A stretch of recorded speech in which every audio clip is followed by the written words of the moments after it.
it's 10 to 6 in the morning. Been on the road since 5 a.m.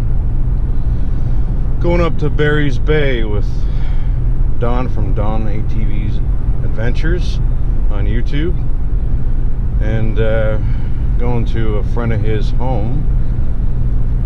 And we're all camping there. And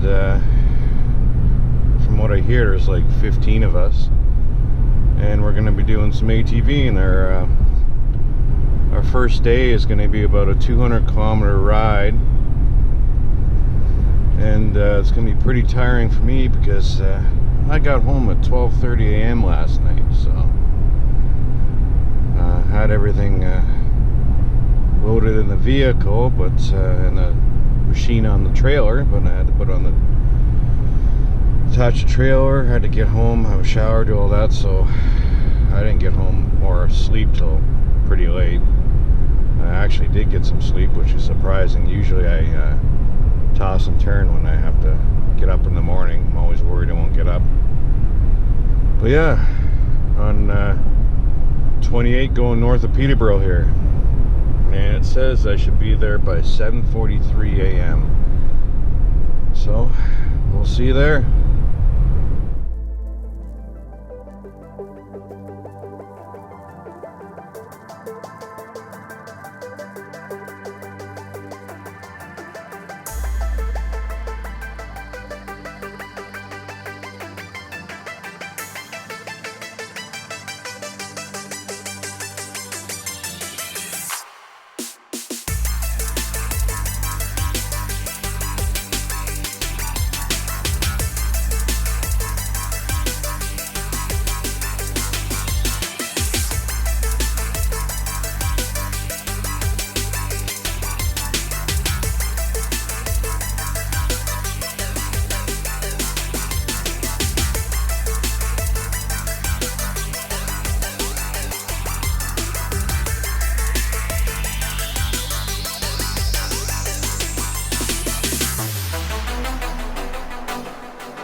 Made it. I made it, yeah. Hey, Wes, they want you to pull in here. Okay. I'll show you where, Wes. All right. Well, on the other side of that white truck, back in there. Okay. Up there and back in here, I would say. Okay. Okay. About the amount of bikes I thought there'd be up here.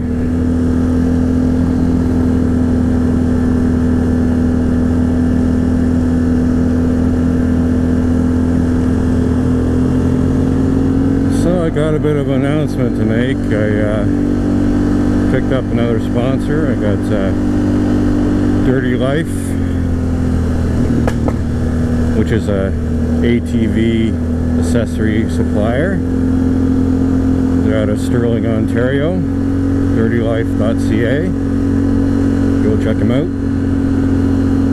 Trevor, the owner, is a great guy. Do anything for you. Do your build. Tell him what you want to do. He can get anything for you.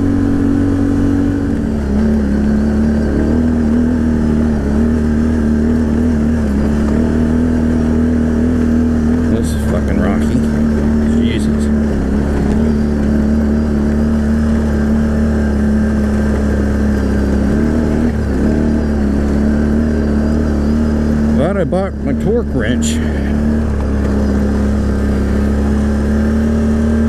Yeah, so I ended up, I'm like, you know, I'm gonna do the normal grease job, all that crap. I wanted to rotate my tires because the wear point on them need to be, front ones need to go to the back. And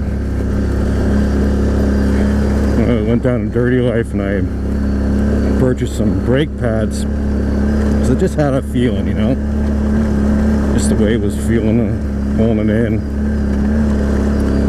And so when I took off my tires to check them, and we just start to grind into the metal.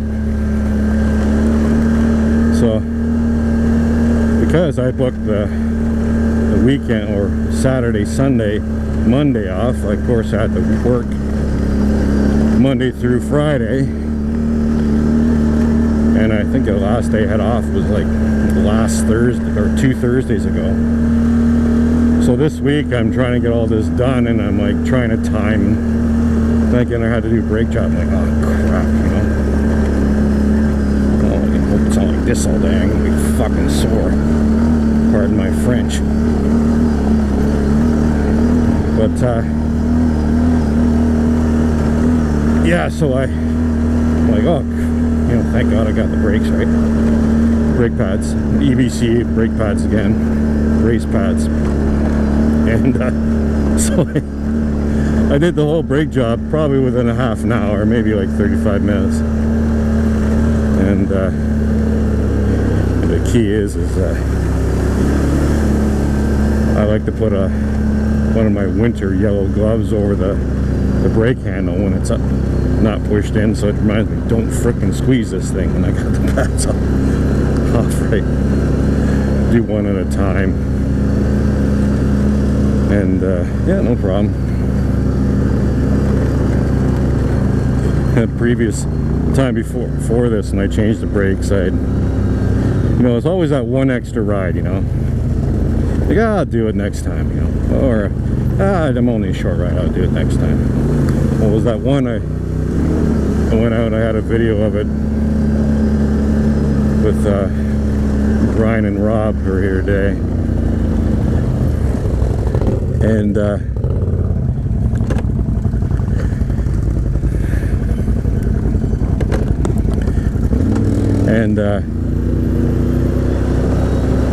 yeah, so I'm out there and all of a sudden it was like no brakes. I'm like, oh shit. So all I had was the rear one. At least it felt like that's all I had. So I completed our run. It wasn't a very long ride, maybe 80K or something. I get home and I'm like, park it, and I'll do it on my day off, you know, check what's going on. I come out to go to work and there's brake fluid on the floor. Well, what had happened is I went through onto the metal, and then went through the metal, or something grabbed it and pulled it, and it went right through one of the cylinders on the caliper, and wrecked the caliper. That was freaking, I think it was like $400 for a caliper.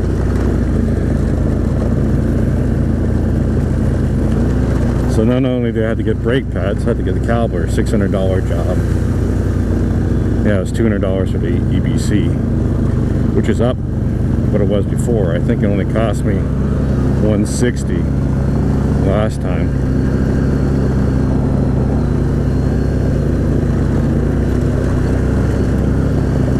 I got a new suspension coming. I got through Dirtylife. I got the Alka Stage 3,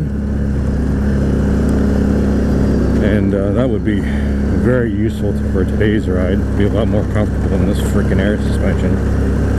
It's nice.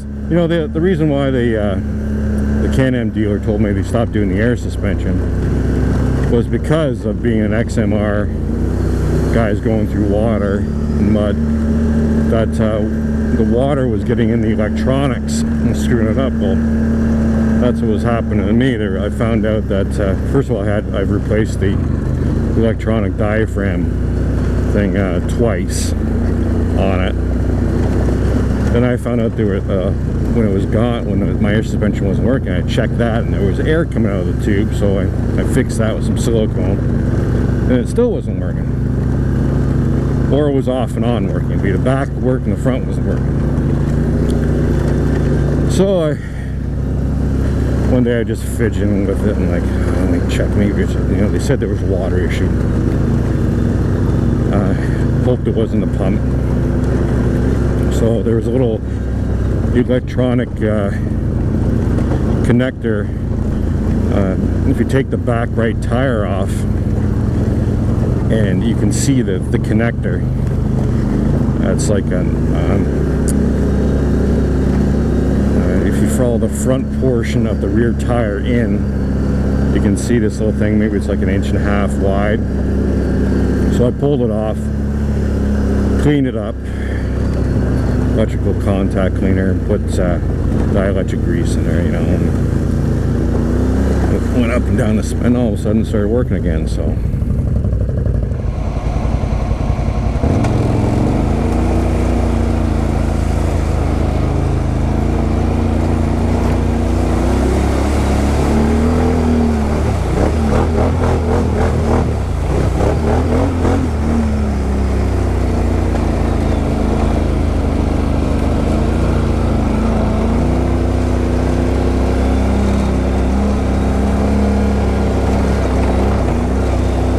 my wrists are starting to get sore now.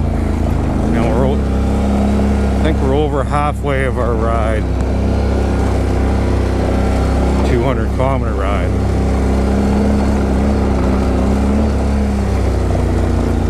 Try riding this with an XMR.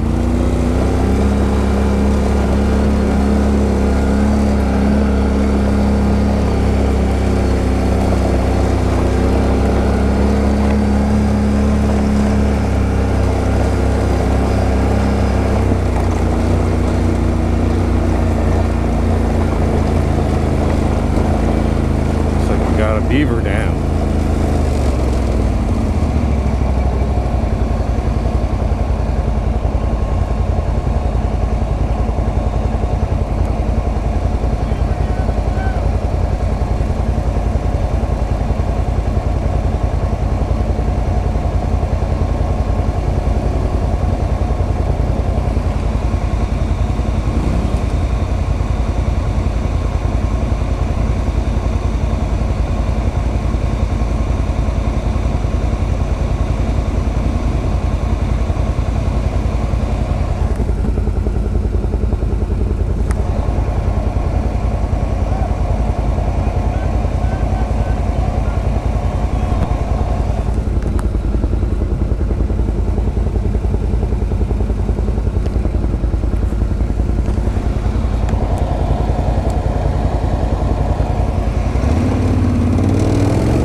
Someone might tip over that. It's not the water either. I know, but someone might tip over that.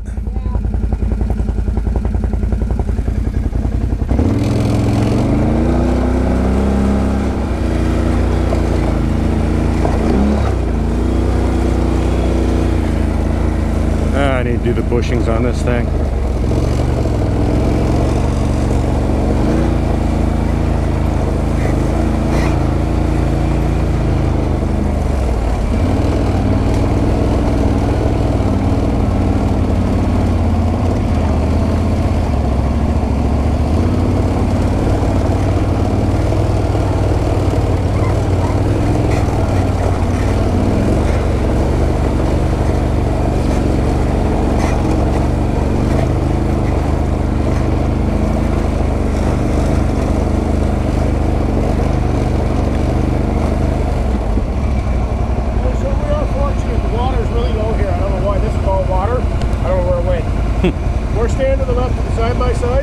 that fucking blue is in the right. I know that rock is bigger than it looks. Okay. So that's where we're going with the buggy. Okay, I'll just follow you.